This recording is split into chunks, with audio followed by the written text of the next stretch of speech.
In this video, I'm going to show you how to replace a lower ball joint on a Jeep Cherokee. It's located behind the front wheel. You want to raise and support your vehicle safely. You want to take out these 5 19mm bolts. They are not lug nuts.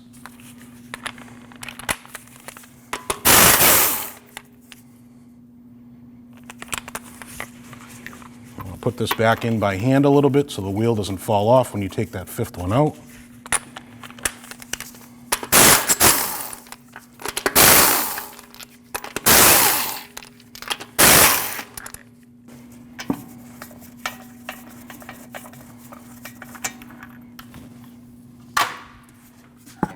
After safely raising the vehicle, you want to look, and there's your lower control arm, and that's your ball joint nut. You want to remove that nut. And that is an 18mm.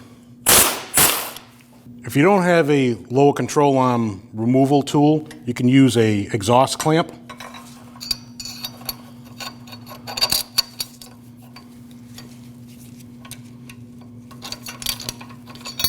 Take your pry bar, slide it through,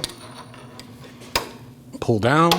If it doesn't want to come down, you can take a rubber mallet, tap the top as you're pulling down.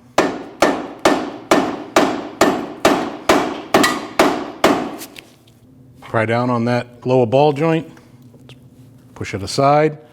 You definitely want to watch your lower ball joint boot. It doesn't get ripped on this arm. So just push it off to the side. Remove your tool.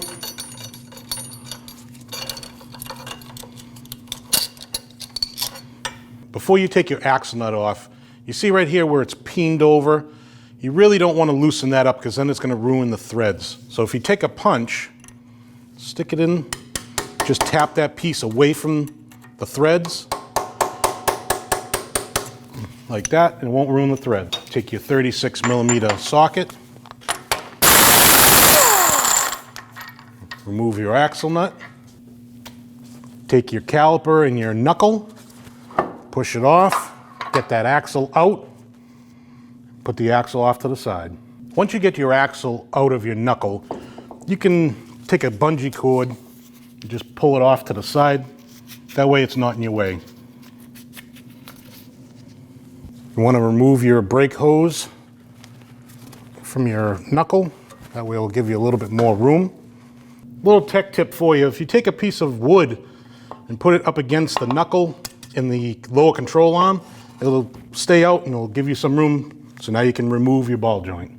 After swinging your knuckle off to the side, putting that piece of wood in to give you some more room, there's a C-clamp here. You want to pull that C-clamp towards you and out.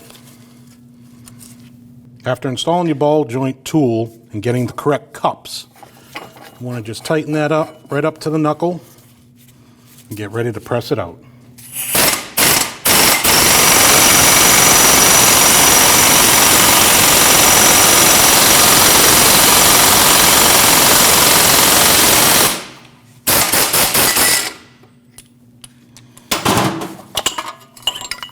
You might have to change cups halfway through because it only has so much room, or you can then take your air chisel and chisel this down and this will pop right out. And there's your old ball joint. After you have your ball joint out, you want to clean out the hole and all around where the ball joint goes through the knuckle, just in case there's anything there that's going to stop you from putting the new ball joint in. Take the new ball joint, put some anti-seize. That'll help it go through the knuckle.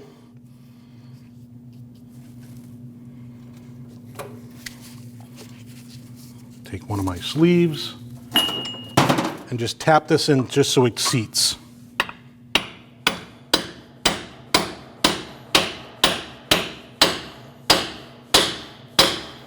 After you've tapped it in, you want to install your cups for your ball joint tool so you can install it nice and straight. Slide it up over your boot.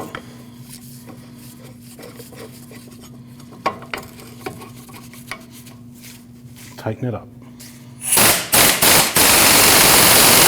Then after, when the ball joint is seated, You remove your tool, take your C-clip, slide it in the slot, just tap it in. You want to make sure that that C-clip is seated in that ring, which this one is. Take your piece of wood out, take your bungee cord off your axle, slide the axle back into your wheel bearing, and get ready to pull down on your control arm. Install your clamp so you can pull down on the lower control arm. Pull down on your lower control arm.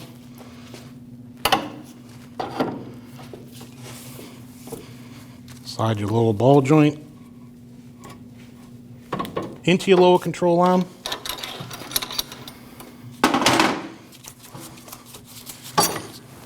Make sure it's seated. Remove your tool.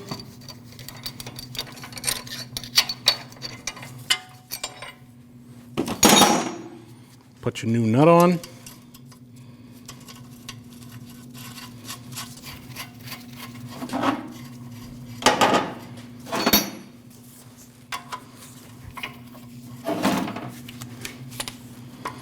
Snug it. Torque that at 18 foot-pounds with a 3/4 turn.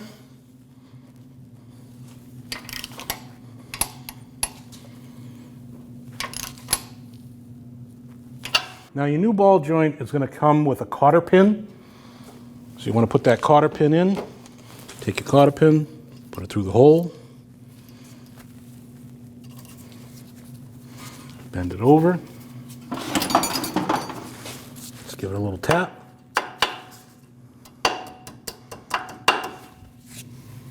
Now install your brake hose into the strut clamp.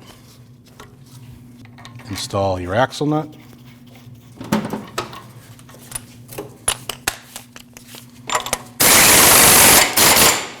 You can lower your car to the ground, put 2 lug studs in, put your pry bar onto the ground there so your rotor doesn't move while you're trying to torque this.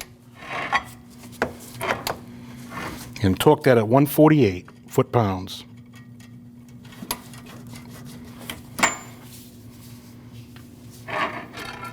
Once you tighten your axle nut down and you're torqued, you just want to pin it over in this little galley right here.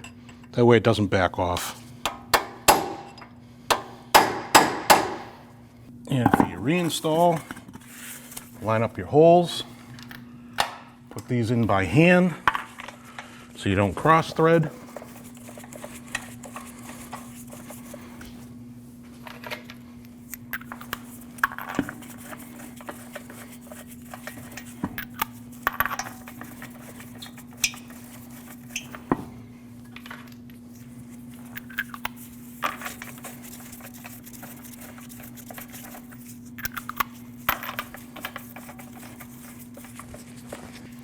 And give them a snug.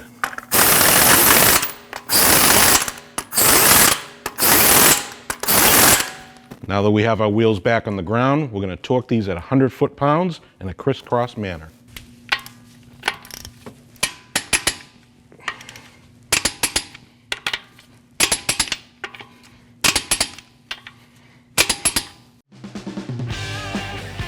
When only the best will do, demand TRQ. The only company that lets you view before you do. TRQ is committed to offering the highest quality aftermarket auto parts that are engineered for peace of mind. Thanks for using and viewing with TRQ.